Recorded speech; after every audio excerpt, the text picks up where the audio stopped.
buenos días, hermanos.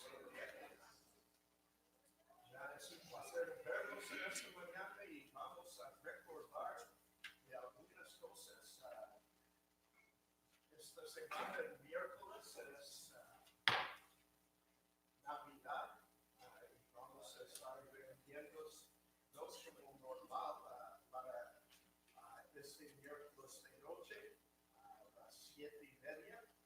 La limpieza es el 4 de enero, que es el primer sábado de enero. La sociedad masculina va a ser el primera reunión de este año, va a ser el 18 de enero a las 8 de la mañana, y la sociedad femenina va a ser en su primera reunión del año 2020, si se puede creer, va a ser el 25 de enero a las 7 de la noche. Con esto vamos a pedir la bendición del Señor sobre sus diezmos y nuestras ofrendas después de decirles feliz Navidad. Vamos a orar. Padre, gracias te damos hoy por el privilegio que tenemos de ofrendarte y diezmarte una parte de todo. Te ruego, Padre, tu bendición sobre tus diezmos y nuestras ofrendas en el nombre de Cristo. Amén.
Navidad.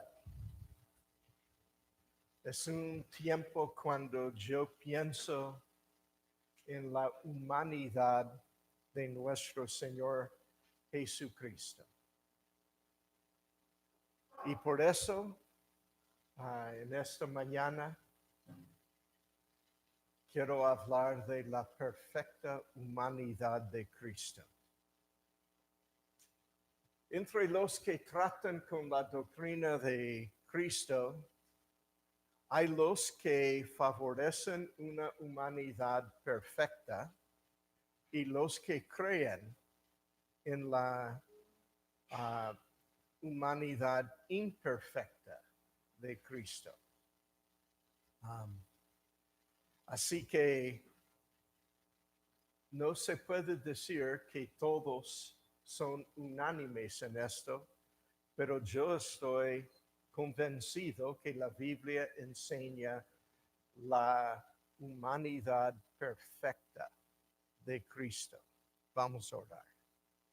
Padre, gracias te damos hoy por el privilegio que tenemos de reunirnos en tu presencia. Te ruego tu bendición sobre tu palabra hoy en el nombre de Cristo. Amén. La tentación siempre es de negar la humanidad perfecta o la deidad perfecta de Cristo. Entre los que tratan con esto, les encuentra difícil de que Jesucristo era un hombre perfecto y a la vez era un Dios perfecto. La enseñanza de la humanidad perfecta no es una afirmación de la humanidad pecaminosa de Cristo, como algunos tratan de decir. Ellos dicen, no, si tú crees que él era perfectamente hombre, entonces era perfectamente pecador también. No es así. Históricamente hay algunos grupos que han negado la humanidad de Cristo, como los gnósticos, los de lo que llamamos marcionismo, que no quiere decir que son de martes, quiere decir que eran seguidores de Marciano, y el docetismo, que también negaba la humanidad de Cristo, decía que era nada más que una apariencia que parecía hombre, pero no era. Así que primero, en esta mañana, vamos a hablar de las pruebas de la humanidad de Cristo. Primera prueba. Tuvo un nacimiento humano, que es lo que estamos ya considerando hoy para Navidad. Lucas 2, versículos 6 a 7. Y aconteció que estando ellos allí se cumplieron los días de su alumbramiento, y dio a luz a su hijo primogénito, y lo envolvió en pañales y lo acostó en un pesebre, porque no había lugar para ellos en el mesón. Tuvo un nacimiento literal humano. Segunda prueba de que él tenía humanidad. Tuvo un cuerpo humano. Juan 8:40. Juan 8:40. Pero ahora procuráis matarme a mí, hombre, que os he hablado la verdad, la cual he oído de Dios. No hizo esto Abraham. No se puede matar un espíritu.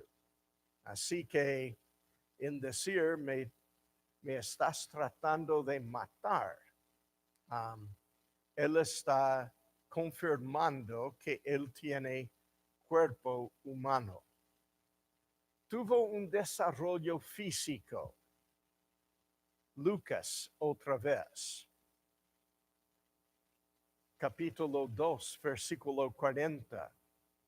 Y el niño crecía y se fortalecía y se llenaba de sabiduría y la gracia de Dios era sobre él. También tuvo un desarrollo de entre los 12 a 30 años de edad, que era físico, intelectual, espiritual y social también. Lucas 2, 52.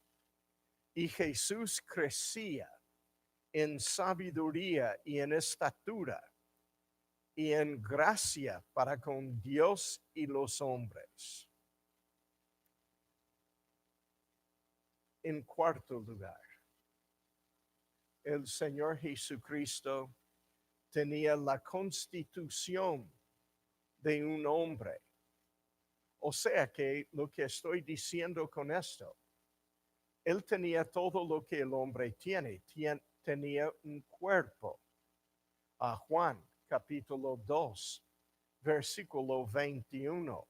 Juan 2, 21. Mas él hablaba del templo de su cuerpo. Él tenía un cuerpo. Tenía alma.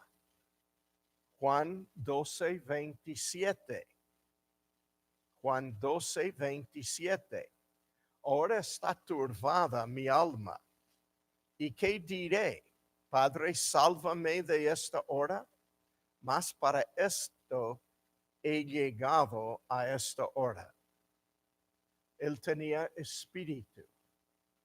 Lucas, capítulo 23, versículo 46. Lucas 23, 46. Entonces Jesús, clamando a gran voz, dijo: Padre, en tus manos encomiendo mi espíritu. Y habiendo dicho esto, expiró. Tenía sangre. Mateo 26. Mateo 26, versículo 28. Mateo 26, 28. Porque esto es mi sangre del nuevo pacto, que por muchos es derramada para remisión de los pecados. En quinto lugar, él tenía limitaciones humanas, cosa que él se entregó para tener cuando aceptó la encarnación. Ustedes entienden la palabra encarnación, ¿no? En carne nació. ¿Ok? Es una combinación de tres palabras. En carne nació. Encarnación. Primer lugar, Juan 4, versículo 6. Tenía cansancio. Y estaba allí el pozo de Jacob. Entonces Jesús, cansado del camino, se sentó así junto al pozo. Era como la hora sexta. En segundo lugar, limitación humana. Según Mateo 4:2, tenía hambre. Mateo 4:2 dice: y después de haber ayunado 40 días y 40 noches, tuvo hambre. ¿Ustedes entienden que en toda la eternidad el Hijo de Dios nunca tenía hambre? Tenía que llegar a tener un cuerpo físico para tener hambre. Juan 19:28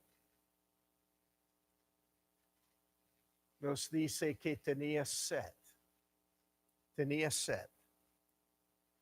Después de esto, sabiendo Jesús que ya todo estaba consumado, dijo, para que la escritura se cumpliese, tengo sed. Tengo sed. En sexto lugar, prueba de la humanidad de Cristo. Me parece que es muy aburrido probar que Él es hombre, que Él era y es hasta hoy hombre. Pero siendo que hay muchas sectas falsas que niegan la humanidad de Cristo, tenemos que empezar allí. Así que en sexto lugar, mientras que estás buscando Mateo 26, versículo 37 a 38, Él tenía emociones humanas, como tristeza y angustia. Dice Mateo 26, versículo 37, y tomando a Pedro y los dos hijos de Zebedeo, comenzó a entristecerse y a angustiarse en gran manera. Entonces Jesús les dijo, mi alma está muy triste hasta la muerte. Quedaos aquí y velad conmigo. Triste. Él tenía regocijo también, según Lucas, capítulo 10, versículo 21. Lucas 10, 21.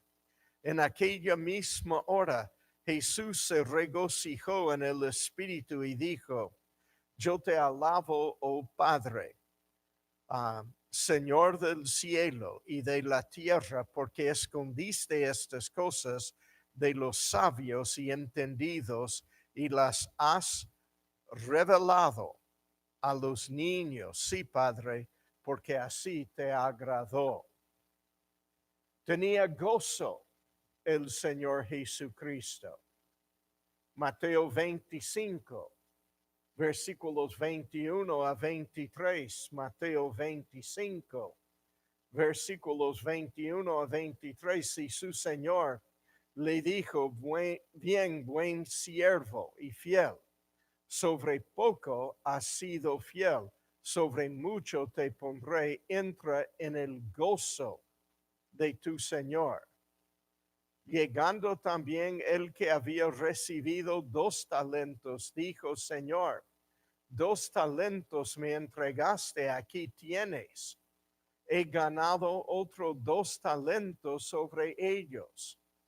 Su Señor le dijo, bien, buen siervo y fiel, sobre poco has sido fiel, sobre mucho te pondré. Entra en el gozo de tu Señor. La Biblia habla de Cristo teniendo risa, burla, enojo, furor, ira.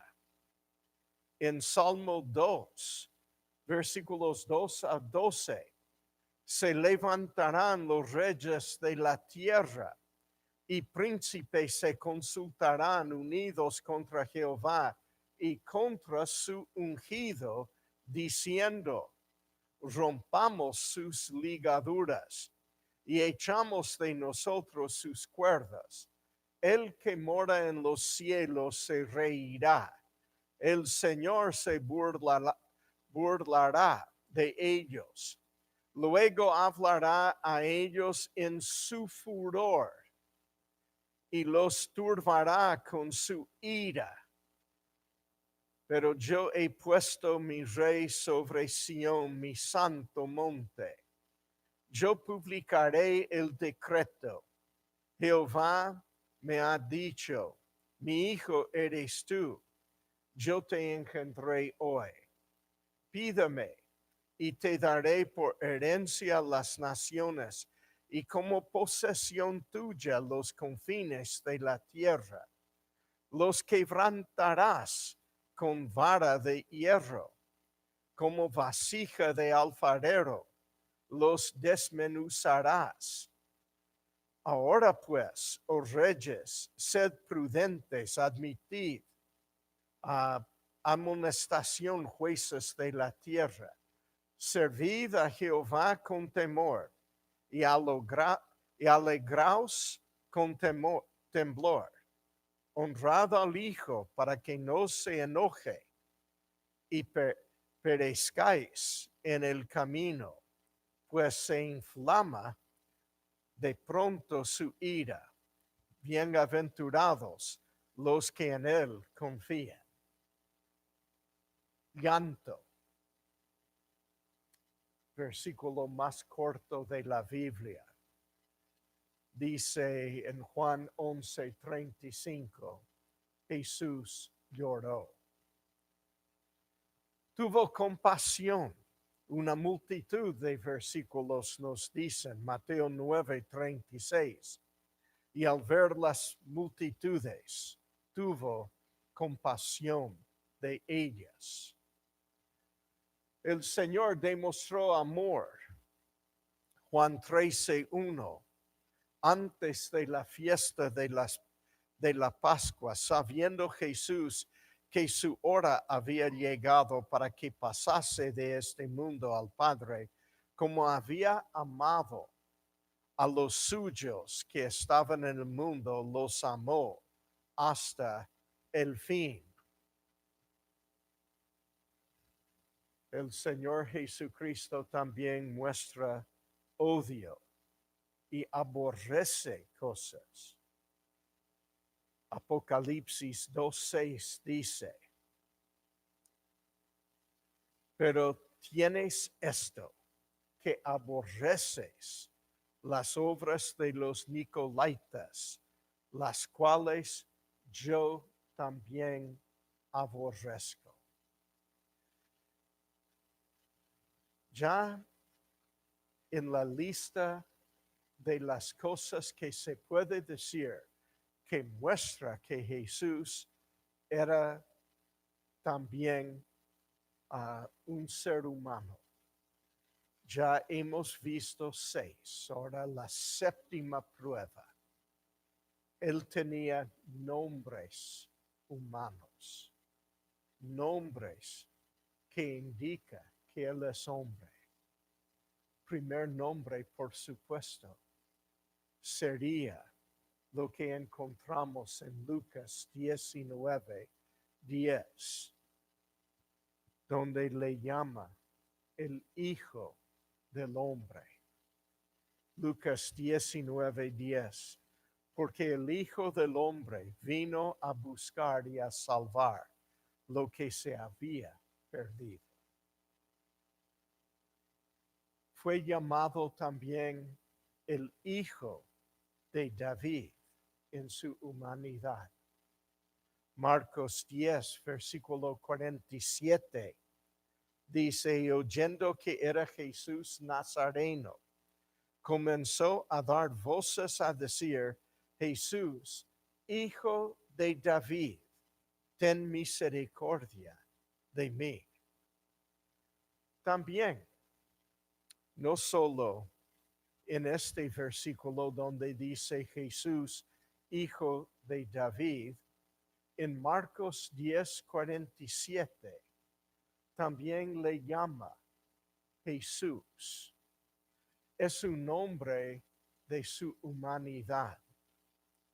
Y oyendo que era Jesús Nazareno, comenzó a dar voces y a decir, Jesús, Hijo de David, ten misericordia de mí. Él fue simplemente también llamado el hombre, el hombre. Otro nombre que indica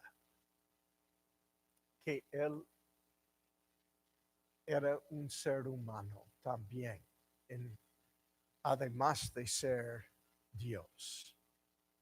Primera Timoteo 2:5. Primera Timoteo 2:5. Porque hay un solo Dios y un solo mediador entre Dios y los hombres, Jesucristo, hombre. Cuando Pilato se le presentó en Juan 19:5, dijo: he aquí el hombre, no el fantasma, no un espíritu, el hombre. Ahora, hermanos, en esto llegamos al punto principal. Las profecías en la Biblia en cuanto a su encarnación.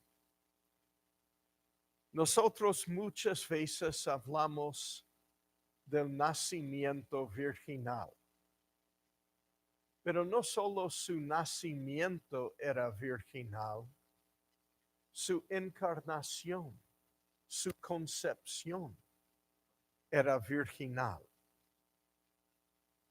Las profecías de esto ya nos llegan desde el Antiguo Testamento.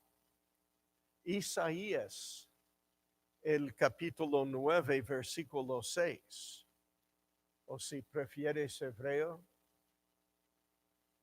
Yashayahu 9:6.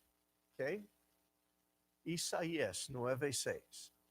Porque un niño nos es nacido, hijo nos es dado, y el principado sobre su hombro, y se llamará su nombre admirable, consejero, Dios fuerte, Padre eterno, príncipe de paz.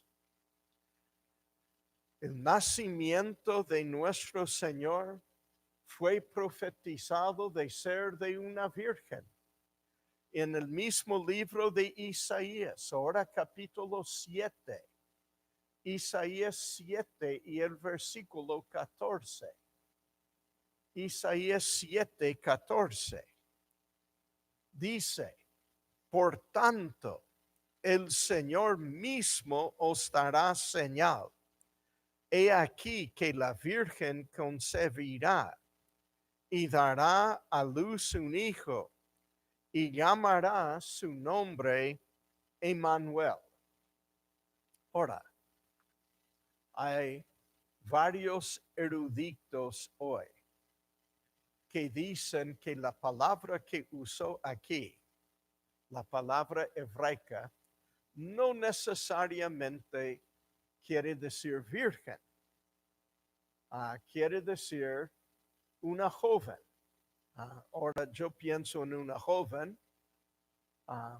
y pienso en Ruth Vincent, que tiene como 4 años de edad por ahí. Pero esta palabra alma quiere decir una señorita, sí, pero de edad de poder casarse. O sea que teniendo unos 17 a 19 años de edad por ahí.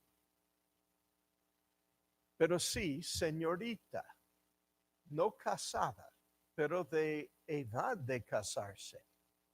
La palabra hebraica es alma, como alma en español, pero con H al final, alma.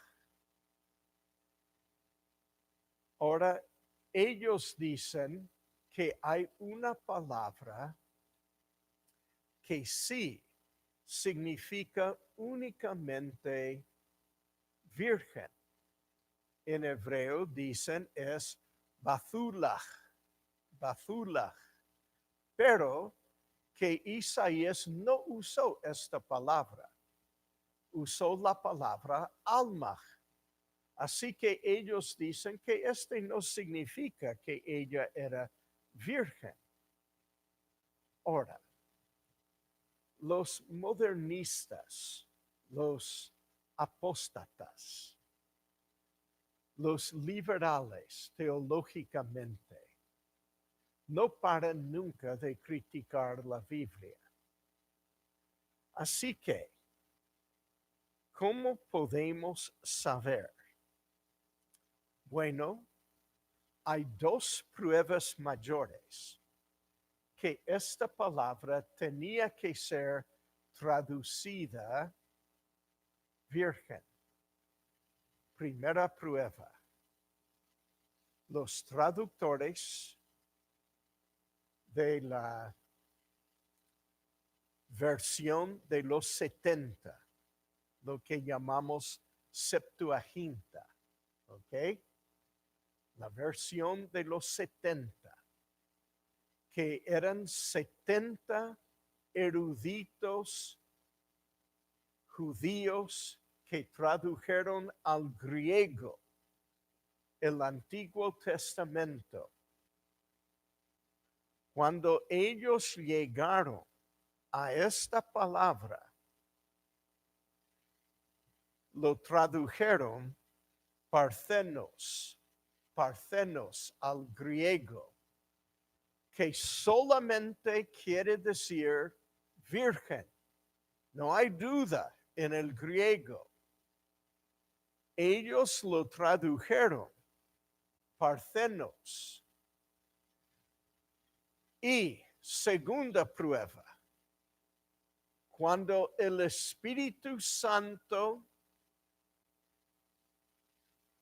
ya hizo escribir a Mateo 1:23. He aquí, una virgen concebirá y dará a luz un hijo, y llamará su nombre Emmanuel, que traducido es Dios con nosotros. Cuando el Espíritu Santo tradujo a Isaías 7:14, el Espíritu Santo también escogió como los 70 judíos de la Septuaginta, él escogió la palabra parthenos, que significa únicamente virgen. Así que, hermanos, tenemos no estos llamados eruditos, yo les digo eruditos, ¿ok? Que no son nada de eruditos. No solo tenemos los 70 judíos que sí eran expertos en el hebreo y también en el griego, que lo tradujeron parthenos, virgen, sino encima tenemos el Espíritu Santo que dice, yo también estoy de acuerdo. Esta palabra aquí significa virgen. Ahora, como la palabra virgen puede ser cualquier bebé aún, nacido recién, también podemos decir lo mismo entonces de la palabra señorita, que ellos dicen es mejor traducción para alma, pero no es. El contexto, mire, que una señorita tiene bebé, este es una señal. ¿Señal de qué? Hay muchas señoritas hoy en día que tienen bebé, ¿no? ¿No es cierto? Pero Isaías dice, esta es la señal dada a la casa de David. Una virgen se concebirá. Este sí es una señal, porque es fuera de lo normal. Cualquiera puede leer el contexto y saber que Isaías no está hablando de cualquier joven. Él está hablando de una señorita virgen. La profecía fue dada en Zacarías capítulo 12. Si comienzan a buscar ahora, quizá encuentran. Es antes de Malaquías. Zacarías, el capítulo 12.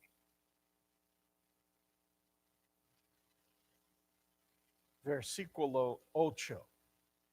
Dice, en aquel día, Jehová defenderá al morador de Jerusalén, el que entre ellos fuere débil. En aquel tiempo será como David, y la casa de David como Dios, como el ángel de Jehová delante de ellos. Y en aquel día yo procuraré destruir a todas las naciones que vinieran contra Jerusalén. Y derramaré sobre la casa de David y sobre los moradores de Jerusalén espíritu de gracia y de oración. Y mirarán a mí. ¿Quién está hablando? Versículo 8. Jehová. Mirarán a mí, a quien traspasaron. Y llorarán como se llora por su hijo unigénito, afligiéndose por él como quien se aflige por el primogénito. En aquel día habrá gran llanto en Jerusalén, como el llanto de Adadrimón en el valle de Megiddo. Y la tierra lamentará cada linaje aparte, los descendientes de la casa de David por sí, y sus mujeres por sí, los descendientes de la casa de Natán por sí, y sus mujeres por sí, los descendientes de la casa de Leví por sí, y sus mujeres por sí, los descendientes de Simei por sí, y sus mujeres por sí, todos los otros linajes, cada uno por sí, y sus mujeres por sí. Hermanos, no me queda más necesidad bíblicamente de probar que el Señor Jesucristo que nació en Efrata era un ser humano. Él era Dios perfecto y hombre perfecto. Su nacimiento ya era diferente que todos los demás, porque nació de una mujer virgen. No solo fue concebido por una virgen, sino nacido por María todavía virgen. Él, en aquella noche que nació, ya nació ya para mostrar un propósito.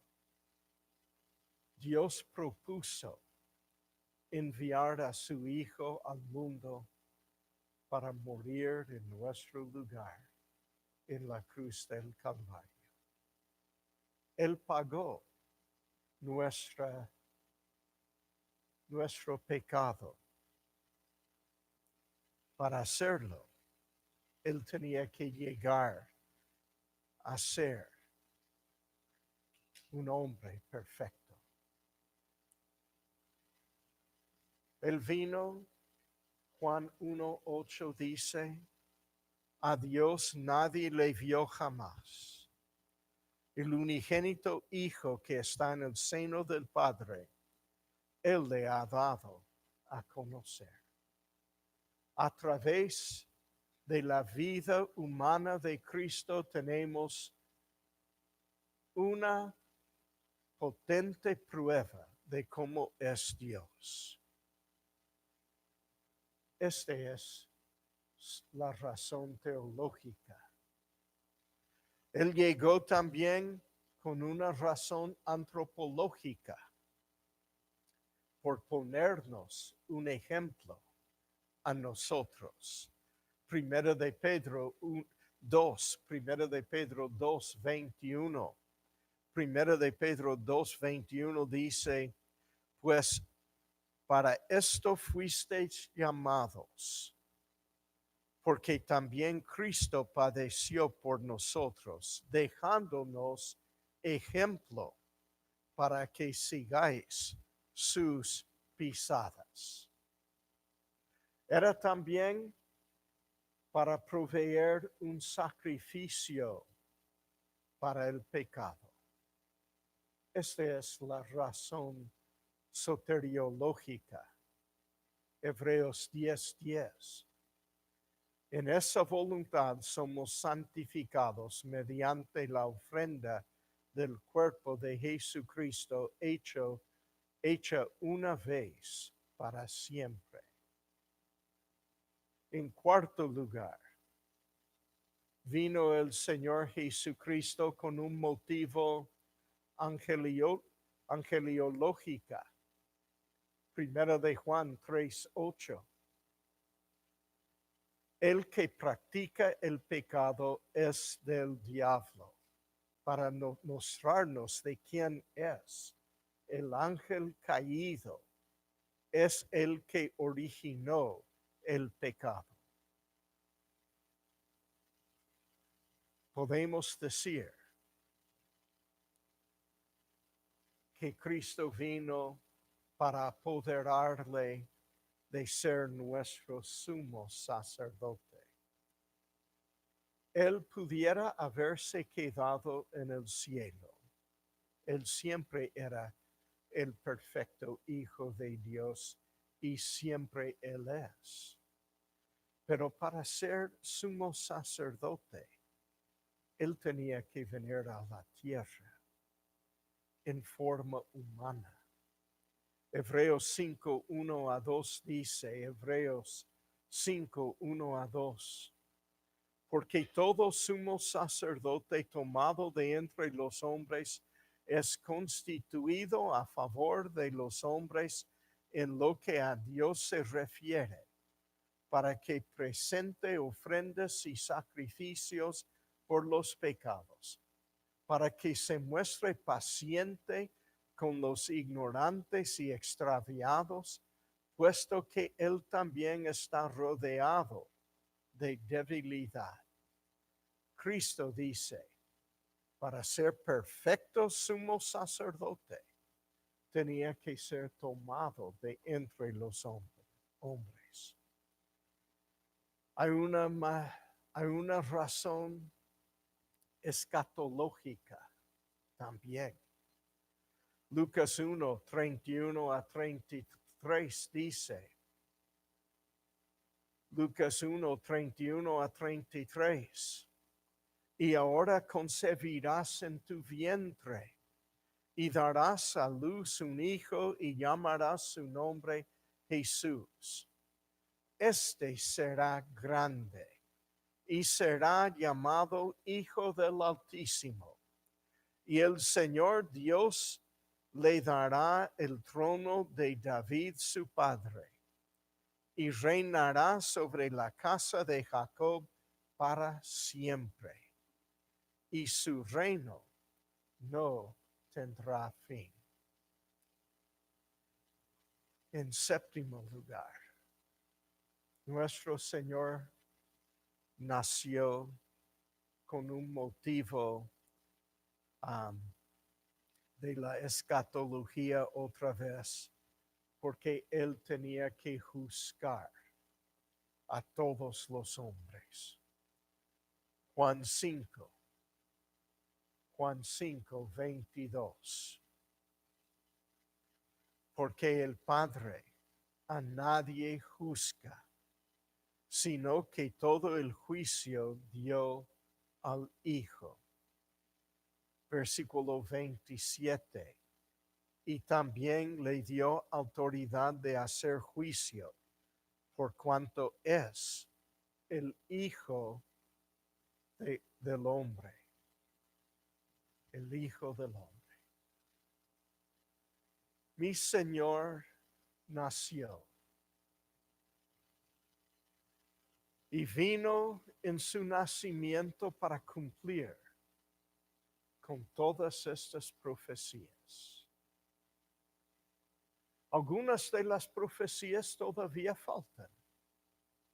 Por eso los llamamos promesas escatológicas. Todavía Jesucristo tiene que cumplir estas profecías. Pero en su mayor parte, Él cumplió todo en su primera venida.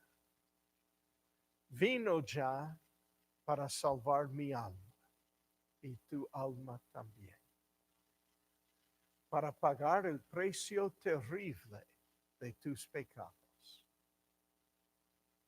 Para que pudiera Él, aún hoy, darte la vida de la resurrección. Quizá hoy haya alguien que no está seguro dónde va a pasar la eternidad.